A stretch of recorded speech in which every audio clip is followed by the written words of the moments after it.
Okay, so here's the second iteration of my Go API authentication app. In the first iteration, I used the Gin imported package as my API router. And what it would do is the user would put in their login credentials in a front end login form. And then that would post their credentials to my router, which would authenticate them against the SQLite database that I also created in this application. So in this one, we're doing exactly the same thing, but instead of using Gin, I'm using Mux. And so Mux, just like the standard HTTP.server Mux, it's matching incoming requests against my handler. So I'll walk through this really quick. If a user goes to /login, then I'm binding that to handle login page, which all it's doing is performing a GET request and returning this HTML. If they go to /API login, which they do when they submit the form. So that's the post action of the form. Then I'm going to handle their login, and so this is the function that that authenticates them against the database, which I walked through in the last video.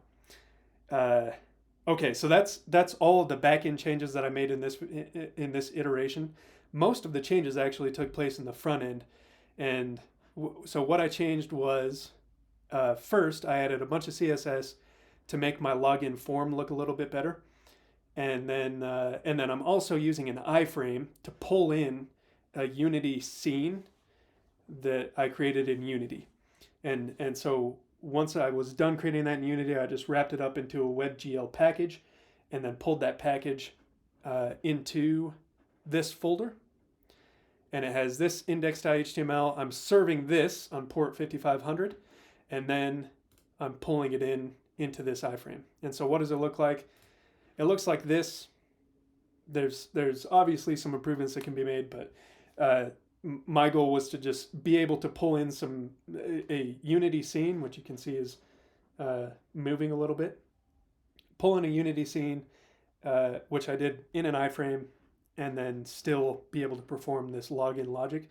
And so just to test one more time, secret password 5. So I put in the password that does match the credentials in the database. And again, not hashed. Don't do this at home. But that's it. Okay, so then we login successful, just as expected. So again, nothing changed since last video as far as the authentication logic. It's really just how I'm handling my routing.